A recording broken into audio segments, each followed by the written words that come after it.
Hello student, welcome to YouTube channel commerce proficiency. आज के class में कवर करेंगे इंपॉर्टेंस क्या टाइम एलिमेंट की जब डिटरमाइन किया जाता है प्राइस को परफेक्ट कंपटीशन के अंदर। लास्ट क्लास में हमने कवर किया था कि किस तरीके से इंडस्ट्री जो प्राइस को डिटरमाइन करती है और किस तरीके से फर्म उस प्राइस को फॉलो करके आउटपुट का जो सेल करती हैं। तो अगर अभी तक आपने लास्ट क्लासेज नहीं देखिए ताकि आपके स्टडी में कंसिस्टेंसी बनी रहे। अगर अभी तक आपने मेरे यूट्यूब चैनल कॉमर्स प्रोफिशिएंसी को सब्सक्राइब नहीं किया, सब्सक्राइब कीजिए, बेल आइकन जरूर प्रेस कीजिए ताकि जब भी मैंने वीडियोस अपलोड करूँ सबसे पहले नोटिफिकेशन के पास जाए, आप वीडियोस को सबसे पहले देखकर आपकी स्टडी बूस्टअप हो। तो यहाँ पर जो टाइम एलिमेंट होता है ये बहुत ज़्यादा मेन रोल प्ले करता है जब प्राइस को डिटरमाइन किया जाता है टाइम यानी कि कंपटीशन के अंदर, परफेक्ट कंपटीशन के अंदर। कहते हैं कि it is evident from the above discussion that price of a good is determined at a point where इस demand is equal to supply. तो जब हमने ऊपर कंसेप्ट पढ़ा था कि किस तरीके से प्राइस डिटरमाइन किया था इंडस्ट्री द्वारा, तो हमने वहाँ पे एक पॉइंट कवर किया था कि जहाँ पे डिमांड और सप्लाई दूसरे को इंटरसेक्ट करते हैं तो वहीं पे जो इंडस्ट्री होती है प्राइस को डिटरमाइन कर जाती है। यानी कि मार्केट फोर्सेस जो हमारे पास डिमांड और सप्लाई, तो जहाँ पे डिमांड और सप्लाई ने इंटरसेक्ट किया ईच अदर पॉइंट, वहीं पे हमारा इक्विलिब्रियम का आ गया था जिस पे हमने प्राइस और आउटपुट का जो डिटरमाइन किया था। Whether the price of a good will influence more by demand और supply depend on the time taken by demand and supply to adjust themselves. तो यहाँ पे अब देखा जाता है कि जो प्राइस होता है गुड का, प्राइस के ऊपर कौन असर डालेगा, क्या डिमांड का ज़्यादा असर पड़ेगा या क्या अपनी सप्लाई का ज़्यादा असर पड़ेगा। तो ये डिपेंड करता है टाइम के अंदर कि यानी कि टाइम कितना मिलता है डिमांड और सप्लाई को आपस में एडजस्ट होने के लिए। Importance of time element the determination of value has been examined by Marshall. तो यहाँ पे मार्शल ने कंसेप्ट दिया कि टाइम की कितनी वैल्यू है प्राइस को डिटरमाइन करने के लिए परफेक्ट कंपटीशन के अंदर। According to him shorter the period greater will be influence और डिमांड ऑन प्राइस। तो ये कहते हैं जितना कम टाइम होगा तो उतना ही प्राइस के ऊपर सबसे ज़्यादा इफेक्ट किसका देखने को मिलेगा, डिमांड का। And longer the period greater will be the influence of supply in the determination of price. अगर जितना लॉन्गर टाइम होगा, लंबा टाइम मिलेगा, उसमें जो प्राइस के ऊपर इफेक्ट पड़ेगा ज़्यादा फर्क किस चीज़ का पड़ेगा, सप्लाई का पड़ेगा। तो Marshall has divided time element necessary to bring about equilibrium between demand and supply into 4 period. तो यहाँ पे मार्शल ने टाइम एलिमेंट को डिवाइड कर दिया 4 हिस्सों में कि किस तरीके से हम 4 टाइम पीरियड के हिसाब से जो प्राइस को डिटरमाइन करते हैं इक्विलिब्रियम कहाँ पे रहेगा। सबसे पहला था very short period. Very short period बिल्कुल ही कम टाइम होता है, जिसे हम बोलते हैं एट ए टाइम, बोल देना कि एट ए टाइम कि हमें क्वांटिटी है जो गुड्स की चाहिए। तो वेरी शॉर्ट टाइम इतना कम टाइम होता है कि एक जो सप्लायर होता है वो एकदम से क्वांटिटी है जो आउटपुट की नहीं बढ़ा पाता। जितना उसके पास अवेलेबल होता है सिर्फ वो वहीं उतना ही सप्लाई है जो कर पाता है कमोडिटी की, क्योंकि टाइम बिल्कुल भी नहीं होता उसके पास। कहते it refer to that time period, ये वो टाइम पीरियड होता है in which supply of a commodity can not be increase beyond its existing stock. तो यानी कि जितना स्टॉक अवेलेबल होता है सप्लायर के पास सिर्फ वहीं तक है जो सप्लाई कर पाता है supplier. Even if the demand has increase, बेशक डिमांड चाहे बढ़ा दे, चाहे जो बायर्स है ज़्यादा डिमांड करे, लेकिन फिर भी सप्लायर तो सिर्फ उतना ही सप्लाई कर पाएगा कमोडिटी को जितनी उसके पास एट प्रेजेंट स्टॉक पड़ा है।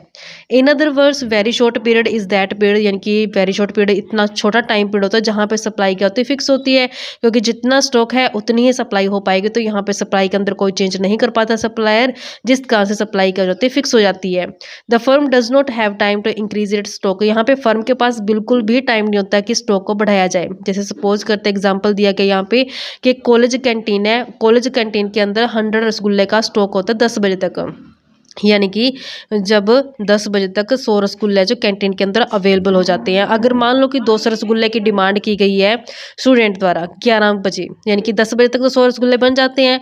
अगर स्टूडेंट चाहता है कि 11 बजे 200 रसगुल्ला बनाया जाए तो नहीं हो सकता है, क्योंकि एक टाइम पीरियड बहुत ही कम है सप्लाई को बढ़ाने के लिए। Obviously the canteen contractor can not prepare additional 100 rasgulla with in 1 hours at his disposal, क्योंकि वहाँ पे 100 रसगुल्ला 1 घंटे के अंदर बना पाना एक जो कैंटीन कॉन्ट्रैक्टर उसके लिए बहुत मुश्किल है। ये ही इज़ हेल्पलेस, क्योंकि उसके कोई है ही नहीं, हेल्पलेस है वो, कोई कुछ कर ही नहीं पाता। वो 100 रसगुल्ला को 1 घंटे में बनाने के लिए तैयार नहीं है। He can supply 100 rasgulla only of which he have stock, यानी कि सिर्फ वो 100 रसगुल्ला उसके पास अवेलेबल है, 100 रसगुल्ले का ही वो सप्लाई पूरा कर सकता है, डिमांड पूरी कर सकता है, उससे ज़्यादा नहीं कर पाएगा। In very short period supply can at best be increase up to the existing stock which consist of 100 rasgulla in this example. तो यहाँ पे वेरी शॉर्ट पीरियड इतना कम टाइम होता है बच्चों की, जहाँ पे सप्लायर ने सप्लाई सिर्फ कहाँ तक बढ़ाई है, सिर्फ एग्जिस्टिंग स्टॉक तक, यानी कि यहाँ पे उसके पास कितने रसगुल्ले थे, 100 रसगुल्ले थे। Since supply is fixed in the very short period, तो यहाँ पे सप्लाई बिल्कुल ही फिक्स है वेरी शॉर्ट पीरियड के अंदर, तो जहाँ पे जो डिमांड है उसने ज़्यादा रोल प्ले कर दिया प्राइस के ऊपर। तो इस केस में जो प्राइस होते हैं ना वेरी शॉर्ट पीरियड के अंदर, उसको बोलते हैं हम मार्केट प्राइस, यानी कि वेरी शॉर्ट पीरियड के अंदर जो प्राइस कहलाता है वो क्या कहलाता है, मार्केट प्राइस कहलाता है। अब आते हैं शॉर्ट पीरियड। शॉर्ट पीरियड में क्या होता है कि जैसे वेरी शॉर्ट में तो बिल्कुल एट ए टाइम डिमांड कर दी कि हमें 1 घंटे के अंदर जो सप्लाई मतलब डिमांड ज़्यादा चाहिए, सप्लाई नहीं बढ़ पाई। शॉर्ट पीरियड में थोड़ा सा टाइम होता है कि सिर्फ एग्जिस्टिंग कैपेसिटी तक है जो स्टॉक बढ़ सकता है, उससे ज़्यादा नहीं बढ़ पाएगा। तो यहाँ पे शॉर्ट पीरियड का कवर करते हैं। शॉर्ट पीरियड में जितनी एग्जिस्टिंग कैपेसिटी होती है कैपेसिटी तक बढ़ा पाते हैं। ध्यान रखना बच्चों, वेरी शॉर्ट में मैंने स्टॉक बोला था कि जितना स्टॉक है वहाँ तक सप्लाई बढ़ सकती है, लेकिन शॉर्ट पीरियड में क्या होता है जितनी कैपेसिटी होती है प्लांट की वहाँ तक हम सप्लाई को जो बढ़ा सकते हैं। कि it refer to that period in which supply of a commodity can be increase only up to the existing production capacity, यानी कि जितनी एग्जिस्टिंग प्रोडक्शन कैपेसिटी सिर्फ वहीं तक है जो सप्लाई बढ़ पाएगी गुड्स की। इफ़ डिमांड हैज़ इंक्रीज, अगर डिमांड बढ़ जाती है, there is not enough time to for a firm to install new machine, तो यहाँ पे अगर बाई चांस डिमांड बढ़ भी जाती है ना, तो एक इतना टाइम नहीं है फर्म के पास कि नया मशीन ही लगा के इंस्टॉल कर दिया जाए। Nor for the new firms to enter the industry, और ना ही नई फर्म है जो इंडस्ट्री के अंदर एंटर कर पाएगी। सपोज करते हैं यहाँ पे एक एग्जाम्पल की हेल्प से लेते हैं, एग्जाम्पल लेके चलते हैं कारपेट मैन्युफैक्चरिंग कंपनी का। तो यहाँ पे एक कारपेट मैन्युफैक्चरिंग फैक्ट्री है। कारपेट मैन्युफैक्चरिंग फैक्ट्री क्या करती है कि पूरे दिन में यानी कि 24 घंटे लगा करके जो कारपेट बनाए जाते हैं, वो कितने कारपेट बनाए जाते हैं, 10 कारपेट बना सकती है, यानी कि 24 घंटे के अंदर 10 कारपेट बना सकती है। ये है सप्लाई। क्या चीज़ है ये, सप्लाई है। अगर मान लेते हैं कि डिमांड कर दी गई है बायर द्वारा, कंज्यूमर कहता है कि हमें जो कारपेट चाहिए वो कितने चाहिए, 20 कारपेट चाहिए। तो यहाँ पे हमने देखा कि जो कैपेसिटी है जब 10 कारपेट बनाने की, तो 20 कारपेट की डिमांड को कैसे पूरा कर सकती है फैक्ट्री, नहीं कर पाएगी, क्योंकि यहाँ पे इतना टाइम नहीं है उसके पास कि नया प्लांट इंस्टॉल कर ले या कोई अनदर इंस्ट्रूमेंट यूज़ करके जो सप्लाई को बढ़ाया जा सके। क्योंकि जो मैक्सिमम कैपेसिटी है एक प्लांट यानी कि जो कारपेट मैन्युफैक्चर करने की एक प्लांट की, वो 10 कारपेट ही है। तो 20 कारपेट की डिमांड का जो मीट नहीं कर पाएगा, तो यहाँ पे भी शॉर्ट पीरियड के अंदर भी है जो किसने ज़्यादा रोल प्ले किया, डिमांड ने, यानी कि सप्लाई से ज़्यादा किसका ज़्यादा रोल प्ले किया गया यहाँ पे, डिमांड का। तो यहाँ पे जो प्राइस होता है वो उसको प्राइस को क्या नाम दिया गया, सब नॉर्मल प्राइस कहलाता है। कहते हैं कि जो शॉर्ट पीरियड की तरह ना जो डिमांड है उसने यहाँ पे ज़्यादा रोल प्ले किया है सप्लाई के कंपेरेटिवली डिटरमाइन करने के लिए प्राइस को। तो यहाँ पे जो प्राइस डिटरमाइन किया जाएगा शॉर्ट पीरियड के अंदर, उस प्राइस को नाम दिया जाएगा सब normal price.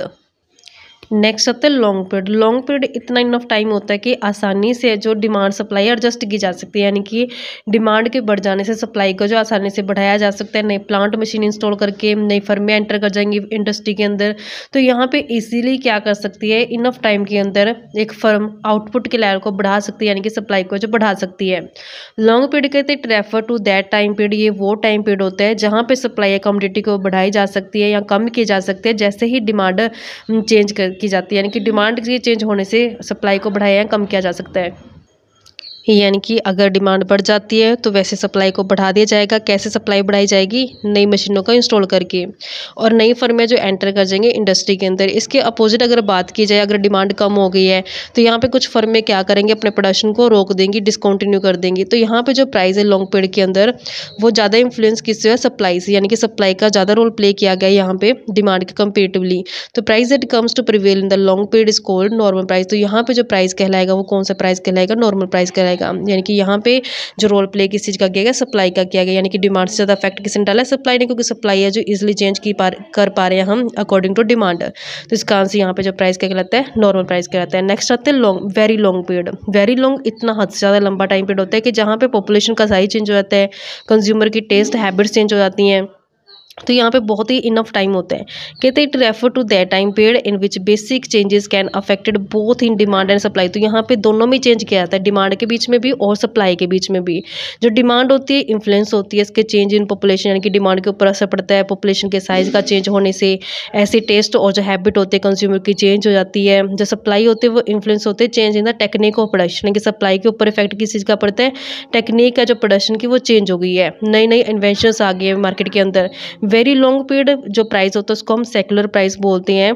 This period is mark with trade cycle. तो इसको किसके हेल्प से हम मार्क करते हैं, ट्रेड साइकिल के हेल्प से जो मार्क किया जाता है। नेक्स्ट हमारे पास होता है डिफरेंस बिटवीन शॉर्ट पीरियड और लॉन्ग पीरियड। डिफरेंस क्या है शॉर्ट पीरियड के बीच में और लॉन्ग पीरियड के बीच में। शॉर्ट पीरियड इतना कम टाइम होता है कि जहाँ पे हम फिक्स फैक्टर को चेंज नहीं कर पाते हैं। अगर हमें आउटपुट को बढ़ाना तो सिर्फ वेरिएबल फैक्टर की हेल्प से हम आउटपुट को जो बढ़ा सकते हैं, यानी कि सप्लाई को बढ़ाने में सिर्फ हम वेरिएबल फैक्टर का यूज़ कर सकते हैं, फिक्स फैक्टर को चेंज नहीं कर पाएंगे। लेकिन दूसरी तरफ अगर बात की जाए लॉन्ग पीरियड की, यहाँ पे सभी के सभी फैक्टर्स वेरिएबल होते हैं। तो यहाँ पे सप्लाई को बढ़ाने के लिए हम फिक्स फैक्टर और वेरिएबल फैक्टर दोनों का इस्तेमाल कर सकते हैं, जहाँ पे हम डिमांड और सप्लाई को एडजस्ट कर सकते हैं। नेक्स्ट होता है कि शॉर्ट पीरियड के अंदर there is a not enough time for new firms to enter the industry. तो यहाँ पे इतना इनफ टाइम नहीं होता कि नई नई फर्म एंटर कर जाए इंडस्ट्री के अंदर। जो existing firms can not install new plant, और ना ही एग्जिस्टिंग फर्म जो होती है नया प्लांट इंस्टॉल कर पाती है क्योंकि टाइम पीरियड कम है। जबकि लॉन्ग पीरियड के अंदर नई फर्में एंटर कर सकती हैं इंडस्ट्री में और पुरानी फर्में जो छोड़ के जा सकती हैं। नेक्स्ट होता है शॉर्ट पीरियड के अंदर सप्लाई होती है वो बढ़ती है सिर्फ अपनी एग्जिस्टिंग कैपेसिटी तक, यानी कि जितनी प्लांट की एग्जिस्टिंग कैपेसिटी होगी वहीं तक सप्लाई को बढ़ाया जा सकता है। लेकिन लॉन्ग पीरियड के अंदर सप्लाई को हम बढ़ा भी सकते हैं, कम भी कर सकते हैं, जैसे हमारी डिमांड है बढ़ रही है कम हो रही है, यानी कि डिमांड को पूरा करने के लिए सप्लाई को एडजस्ट कर सकते हैं हम। नेक्स्ट होता है कि शॉर्ट पीरियड के अंदर जो डिमांड होती है exerts comparatively greater influence on the determination of price. कहते हैं जब शॉर्ट पीरियड के अंदर जो डिमांड होते हैं वो मेन रोल प्ले करते हैं प्राइस को डिटरमाइन करने में। लेकिन जैसे जैसे पैसों टाइम यानी कि टाइम बीतता है उसके साथ साथ जो सप्लाई होती है उसका ज़्यादा रोल प्ले किया जाता है लॉन्ग पीरियड के अंदर जब प्राइस को डिटरमाइन किया जाता है, क्योंकि यहाँ पे लॉन्ग पीरियड के अंदर इतना इनफ टाइम होता है कि जहाँ पे सप्लाई और डिमांड है जो दोनों हम एडजस्ट कर सकते हैं, यानी कि डिमांड को पूरा करने के लिए सप्लाई को जो बढ़ा भी सकते हैं कम भी कर सकते हैं। तो इस तरीके से बच्चों हमारे पास ये टाइम पीरियड के हिसाब से बनता था डिफरेंस क्या है। नेक्स्ट क्लास में कवर करेंगे कैसे प्राइस डिटरमाइन किया जाता है वेरी शॉर्ट पीरियड के अंदर। ऐसे ही रेगुलर क्लासेस देखने के लिए आप मेरे यूट्यूब चैनल कॉमर्स प्रोफिशिएंसी को सब्सक्राइब, लाइक और शेयर करें। बेल आइकन जरूर प्रेस करें ताकि जब भी मैंने वीडियोस अपलोड करूँ सबसे पहले नोटिफिकेशन के पास है, आप वीडियोज़ को सबसे पहले देखकर आपकी स्टडी बूस्टअप हो।